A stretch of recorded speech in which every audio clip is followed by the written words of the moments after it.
know how people say silence is louder than words? Well, that's exactly what's happening inside Buckingham Palace right now. King Charles hasn't said a single thing publicly about stripping Prince Harry of his royal titles, not a press release, not a quote, nothing. But behind those heavy palace doors, things are moving fast, and not in Harry's favor. Legal advisors are already being consulted. Strategies are being drawn up. This isn't some petty tabloid drama anymore. This is the monarchy preparing for a surgical break, one that's clean, cold, and completely irreversible. What's wild is how methodical this all is. It's not being driven by a personal grudge or a dramatic family spat. It's law, it's procedure, and it's starting to feel inevitable.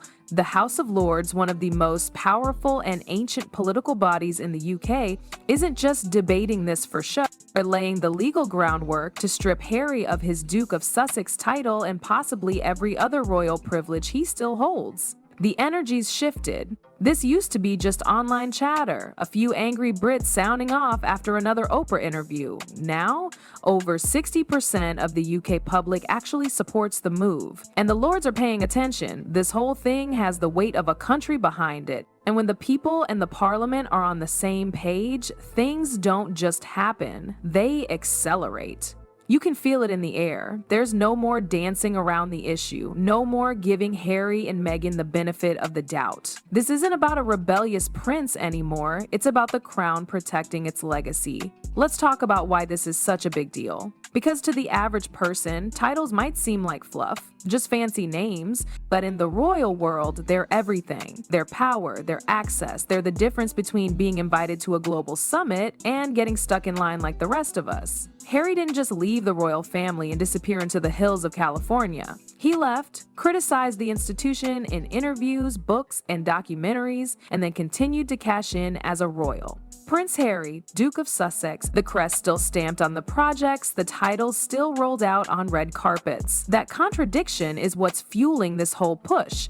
And yeah, the hypocrisy is starting to grate on people. You can't torch the house and still expect a spare key. That's the mood across Britain right now.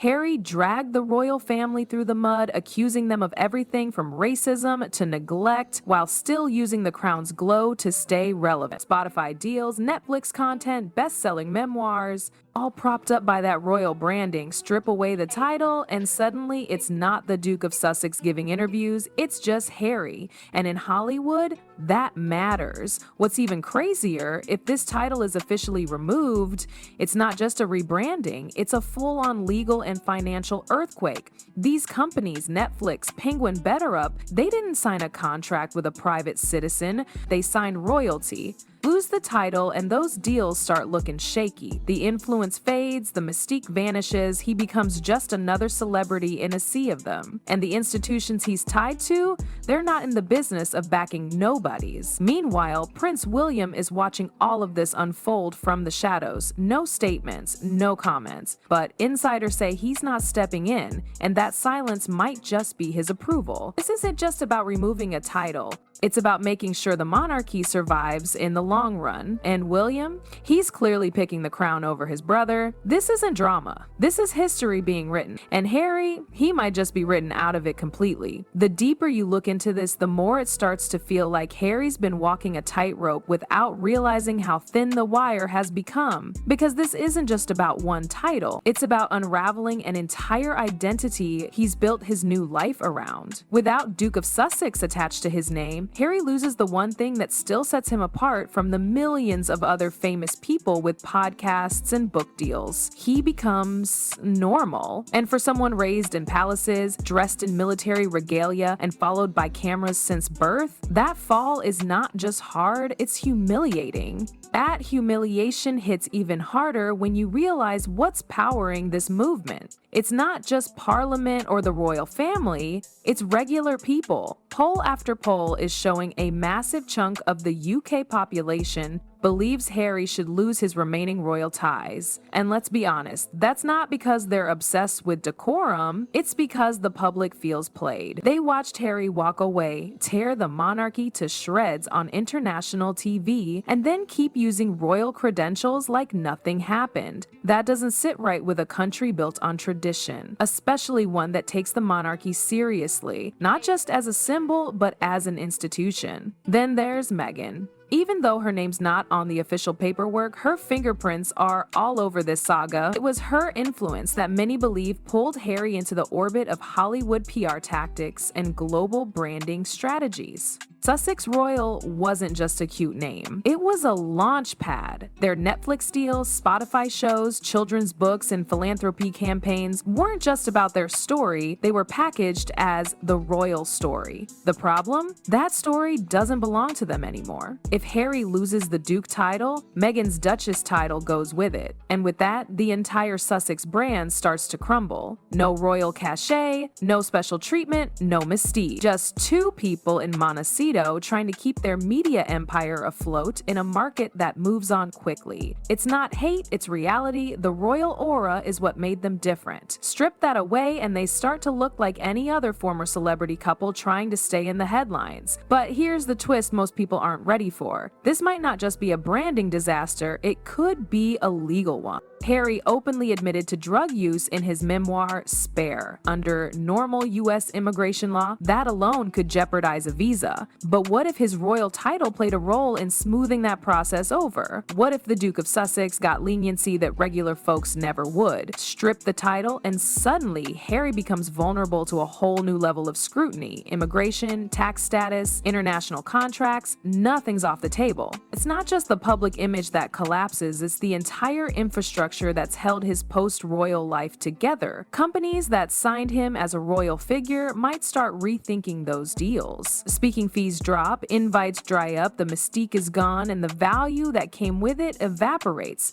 That's the cost of losing a title when the title is your brand. And while Harry might be the one at the center of this storm, the silence from his family is deafening. Not even a word from his father, King Charles, not a whisper of support. But insiders say the king has already been briefed on the legal pathway, the motion is on the table, the will of the Lords is gaining momentum. All it takes now is a signature or even just a nod. And when that comes, it won't be a scandal. It'll be a sentence, and that sentence will read, His Royal Highness no more. What makes this all feel so final is the law they're reaching for, something that hasn't been used in over 100 years, the Titles Deprivation Act of 1917. It was originally written to strip the titles of royals who sided with enemy forces during World War I, mainly those with German bloodlines who posed a threat to Britain. That same law is now being dusted off, and not for a traitor in the traditional sense, but for someone seen as betraying the monarchy in spirit. It's poetic in a way, a century-old law written to protect the crown from foreign enemies, now being aimed at a prince born in Windsor. And this isn't symbolic theater. If that act is used, the outcome is legally binding, irreversible, and brutal. Harry wouldn't be suspended or quietly downgraded, he'd be erased. No Duke of Sussex, no HRH, no formal royal ties.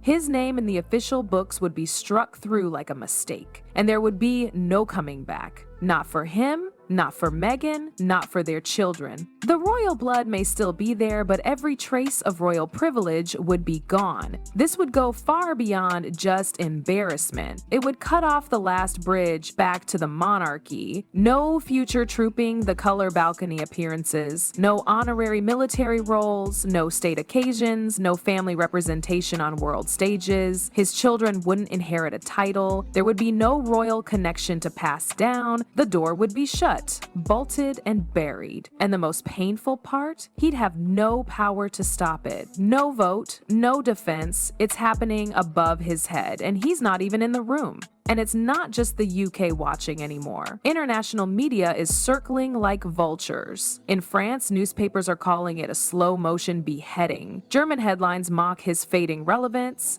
Even the New York Times, usually more sympathetic, has published op-eds questioning why someone who left the crown still insists on clinging to the perks. The world is slowly realizing what Britain has already decided. This isn't about punishing rebellion, it's about protecting tradition. The irony cuts deep. Harry stepped away, claiming he wanted peace, privacy, and freedom, but he traded the palace for paparazzi, protocol for PR, and duty for deals. And when the dust settled, he still wanted to be called prince. He still wanted the royal seal on every project. He still wanted to be treated like royalty without doing any of the royal work. That's not a fresh start. That's entitlement in a crown. The House of Lords sees it, the public sees it, the monarchy sees it, and the machinery is now in motion. This isn't vengeance. It's correction, a recalibration of what it means to be royal in a modern era. You don't get to throw stones at the crown and then hide behind it for protection. You don't get to walk away and expect the title to follow you. The monarchy doesn't bend that way. It breaks. So if the vote passes and signs point to it doing just that, Prince Harry will lose everything that once made him more than just another celebrity. He'll wake up not as Duke, not as Royal Highness, but simply as Harry. The royal institution he walked away from is now walking away from him. And the final twist? They don't even have to say a word. The crown doesn't shout, it doesn't argue, it doesn't clap back on Instagram. It just waits, watches, and when the time is right, it acts quietly, powerfully, and permanently.